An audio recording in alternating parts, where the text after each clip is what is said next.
ውስጥ ነው። በአርሲ ዩኒቨርሲቲ በግብርናና አካባቢ ሳይንስ ኮሌጅ ስር የሚለማ ነው። ይሄ ዘር ነው። ሁለት አይነት ዘር ነው ያለው። አንዱ ዱርሳ የሚባል ሲሆን ሌላው ደግሞ አባይ የሚባል ነው።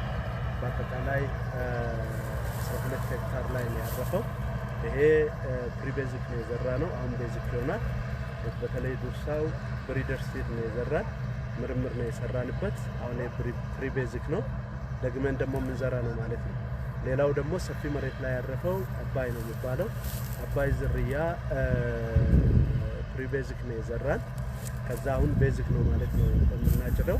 ከዛ በኋላ ቤዚኩን የአርሶ አደር ማሳ ላይ አባስተን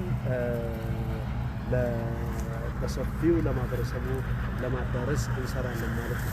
እንደምታወቀው እንግዲህ የአርሲ ዩኒቨርሲቲ የአፕላይድ ሳይንስ ወይም ደግሞ ተግባር ተኮር ዩኒቨርሲቲ ስለሆነ ይሄ ተግባር ተኮር ዩኒቨርሲቲ አንዱ ስራው በመማር ማስተማር ውስጥ ተግባር ማከል ነው። ከዛ ደግሞ መመራመር ነው። ከዛ ማህበረሰቡን ማገልገል ነው። ይሄ ሶስቱንም አክሎ የያዘ ነው ማለት ነው። ክረምት ብቻ ሳይሆን በጋም መስራት እንደሚቻል በተለይ ለዩኒቨርሲቲዎች በብዛት እንዲህ አይነት ስራ በራሳቸው ማሳ ላይ መስራት በሰፊው አልተለመደም። እኛ ደግሞ ሰርተን ለማሳየት እንዲሁም ደግሞ ማህበረሰባችንን ለማገልገል የምናደርገው ስራ ነው ማለት ነው። እሱ ብቻ አይደለም። ምርምር ስንል እንግዲህ እዚህ ጋር እያየን ያለናቸው ነገሮች አሉ። ምርታማነቱን እናያለን። እንዲሁም ደግሞ የበሽታ የመቋቋሙን እናያለን፣ እንደ ዋግ አይነት ማለት ነው። እንዲሁም ደግሞ ወፎችን እንኳን የመቋቋም ችሎታቸውን እያየን ያለንበት ሁኔታ ነው ያለው ማለት ነው። ይሄ የምርምር አካሉ ምርታማነቱን ስናይ በጣም ነው የያዘው።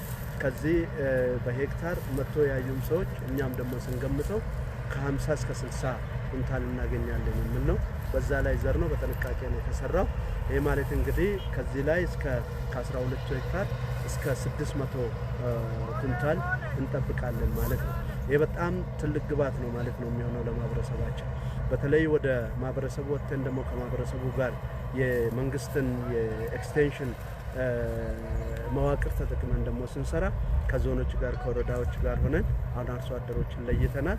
ክረምት ደግሞ በክላስተር የሚያባዙትን በብዛት ስንሰራ የስንዴን የዘር ሽፋን እንጨምራለን ማለት ነው። ይህ ብቻ አይደለም።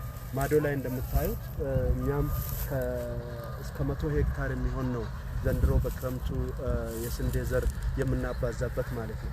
ይሄ ትልቅ ምርታን ይፈጥራል። ለሀገራችን እያደረግን ያለነው ምንድነው? ማህበረሰባችንን ቅድሚያ ስናገለግል ለሀገር ደግሞ በምግብ ራስን መቻል ውስጥ ትልቅ አስተዋጽኦ ያደርጋል ማለት ነው።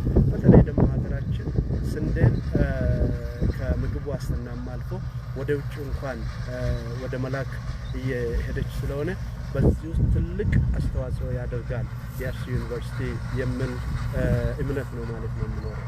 ስለዚህ በዚህ ነው እየሰራን ያለነው። ሌሎች ነገሮችም አሉ። እዚህ ጋር እንደምታዩት አፕል አለ፣ ድንች አለ፣ ማት ብርቱካን አለ፣ የሌለ ነገር የለም። ጎመን፣ የተለያዩ አትክልቶች አሉ። ወደ ላይ እንደዚህ ስናየው ብዙ ግብርናው ላይ ሰፋ ያለ ስራ እየሰራን እንገኛለን ማለት ነው።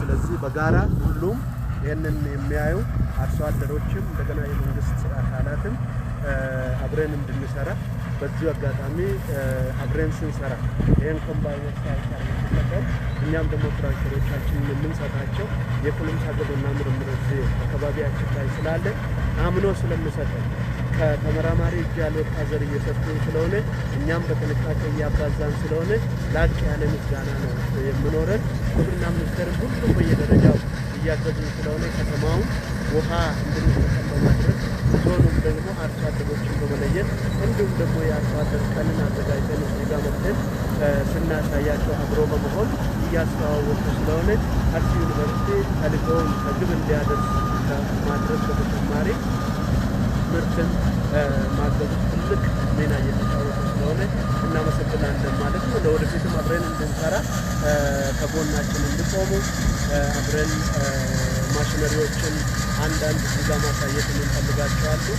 ለቴክኒካል ኮሌጆችን በዚህ አጋጣሚ ጥሪዬን አስተላልፋለሁ ማለት ነው። በጣም አመሰግናለሁ።